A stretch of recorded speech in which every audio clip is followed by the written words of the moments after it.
Hello and welcome back to another episode of Power Rangers lore. Today we'll be discussing none other than Leanbow, the Wolf Warrior.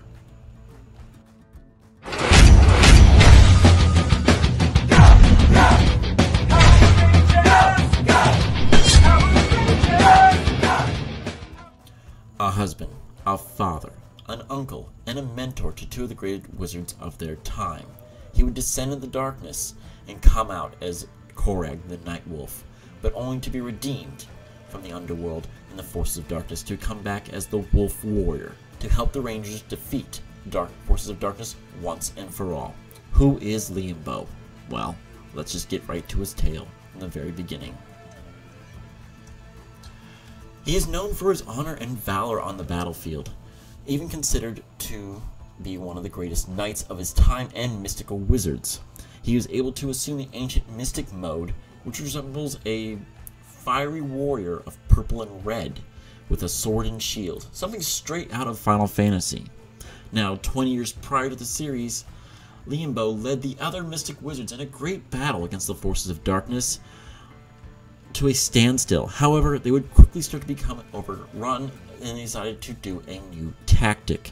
Now, this is when things would get heavy. He had married previously his beloved Udana, and, well, they had a child named Bowen. One of his apprentices would betray him, Kaldor, who was corrupted by dark magic and, well, just didn't like the way that Leanbow was leading the war effort. He would join the forces of darkness and attack his old friend Daggeron to try and stop them from leading Bowen away. Well, the gatekeeper, his sister-in-law, would also help Leanbow in the attempt to seal away the forces of darkness once and for all, but it came with great sacrifice. Leanbow would lead the other mystic warriors into the mouth of the underworld itself, holding them off while the gatekeeper would seal it off once and for all, forever sealing Leanbow in the underworld itself. It was considered then that he was lost to the darkness and destroyed by the forces of evil as repercussions for his actions against them. 20 years later, an earthquake would rock the area and release the forces of darkness again on the land. This would allow Korag the Night Wolf to ascend and attack the land and as well as the human realm itself. This would be the beginnings of the new invasion of darkness. However, unbeknownst to all the heroes or villains itself, Korag is none other than Leanbow, corrupted and turned to the darkness, and one of their greatest allies. For he has no memory of his former self, and continues to lead the darkness on from then on out. However, he still retains a few aspects of his previous life, such as honor and refusing to attack a foe he considers too weak to even gain his attention. Now, he cites other actions as waste of his time and dishonorable, and results of his honor is completely loyal to Optimus. Korag would clash several different times with not only the Rangers, but his fellow Morlock generals. However, it would become just true heads when Imperius would arrive, the second overall leader of the forces of darkness, and Imperius would challenge Korag to give up his magical powers to prove his battle skills. Korag would do so, but eventually he would retain his powers only by taking them back by force. Imperius, not really liking this challenger to his power, he decides to infect the Manticore Megazord, a virus only for Korag to absorb, which would have major repercussions later on. For it would absorb into Korag and awaken the block the Master had put on Leanbow's memories, starting then to fester forth and make sure that Leanbow was coming to rise once more. After the Rangers were captured and transported down to the underworld, Imperius attempted to use their legendary warrior powers to revive Optimus and free him from the underworld once and for all. However, Udana attempted to stop it, only to be attacked by Optimus himself. After an onslaught of forgotten memories swelled within his mind, Korag jumps to her aid at the last second, with the evil influence forever gone and now broken over him. He reveals exactly who he was. He is none other than Leanbow, and he shocks everyone present, even his former pupil, Imperius, who is Kalendor. corrupted by dark magic. After this shocking reveal, he transports everyone out of the underworld.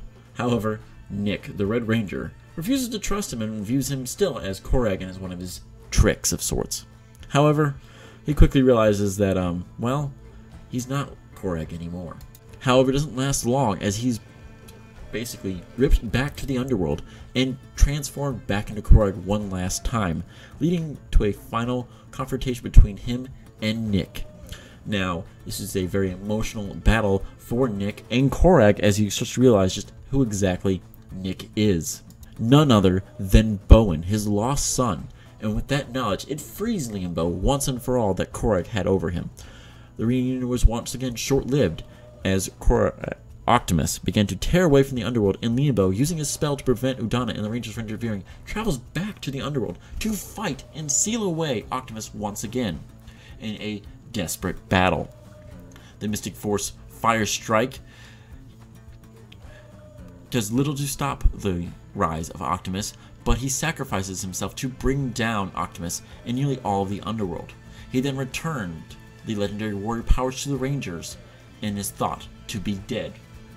However, again, Leanbow is not so easily killed. Udana, his wife, doesn't believe the rumors that he is dead and goes on a quest to find him. Now, Leanbow would later appear in the Lake of Lament in the underworld, where many of the 10 terrors who had risen up challenge him out and asking him to show him the Master. A projection of Korag appears, and now with Leanbow's voice in return, basically him telling that he will never release the Optimus the Master, and they would have to destroy him to do so. The 10 terrors kind of panic at this moment and realize they have to break their sacred rule of darkness. Well, they decide to go after his own son, Bowen, Nick, the Red Ranger, and the other Rangers to cause Leanbow to reveal himself on the surface world once more. Leanbow would return to the surface world with Catastros. He formed the Centaurus Wolf Megazord and did battle with Black Lance. Leanbow managed to defeat Black Lance's steed and chariot, and then transferred himself and the Terror back to the underworld, saving the Rangers once again. However, Necroli would find out where he was hiding and tell her masters, the 10 Terrors, where he was. Sculptor, Matabol, and Grekor went to attack him and retrieve the Master. Leanbow would fight hard and manage to hold off one of them. However, Matabol proved much harder to deal with, and Leanbow was weakened enough that Sculpillin, I don't know if I pronounced that correctly, Sculpillin was able to strike him down and free the Master. Leanbow was returned to his ancient mystic mode. Before leaving, Sculpillin struck the ground and causing it to open up, and Leanbow fell in, believing to be destroyed once more. However, like a bad headache, he would return once more with the aid of his wife, who went into spirit form into the underworld to find him. When she did, she used her snow staff to revive him and bring him back. This time he would join the Mysticforce Rangers, not solo, but with them, to fight beside them to deal with the 10 Terrors. He used a new red morpher that transformed him into the Wolf Warrior, very similar to that of Korag, the Night Wolf, but instead entirely red. After showing off his new form, he quickly destroys Grekor with a blazing storm slash, ending the 10 Terror once and for all. However, this would not be the end of Leanbow doing battle against the forces of darkness, but instead he is forced to fight his former self, Korag, the Night Wolf, who has gained possession of a new host, none other than his own son, Nick. Now, this new Korag is much more stronger than the recent ones and was on a destroying spree throughout Briarwood Forest. The battle between Leanbow and this new Korag devastated Rootcore before he freed his son by demorphing and allowing him to be killed without a fight. This causes Nick's mind to break free the Master's control, not wanting to kill his own father. He then went with Daggeron to the Mystic Realm to face the Master, only to have his magic drained and to be killed in battle alongside Daggeron. Revived by Necroli, he is joining the final battle against the Master and helped overload him with good magic, causing him to erupt into a fiery ball of, well, death. In the aftermath, Leanbow joined his wife and son in leaving Briarwood to visit Nick's adoptive parents on motorbikes. Kind of impressive there. He would not be shown in the final battle in the Legendary Rangers episode in the Armada. It's not sure exactly why, but he would not be. In Super Ninja Steel, he would be well, his name would be mentioned in the Encyclopedia of Magic Spells, read off by Preston, who was looking for different spells he was interested in. It would be all the other Mystic Rangers would also be mentioned, and he'd be mentioned as one of the magicians to help defeat the Master. In Beast Morphers, he was thought to be called upon back to fight for the forces of darkness. However, they realized that Leanbow should not be brought back, nor Korak. Both are corrupted by good as they saw it. So, that is the end of none other than the mighty Wolf Knight himself, Leanbow. I hope you guys enjoyed this video. I really like this one, and I tried a new way of reading off things that would be interested in like talking. I don't know what that last word I used was. Hope you guys enjoy. Hope to see you guys in soon, and be safe. May the power protect you always. Make sure to like, comment, and subscribe down below, and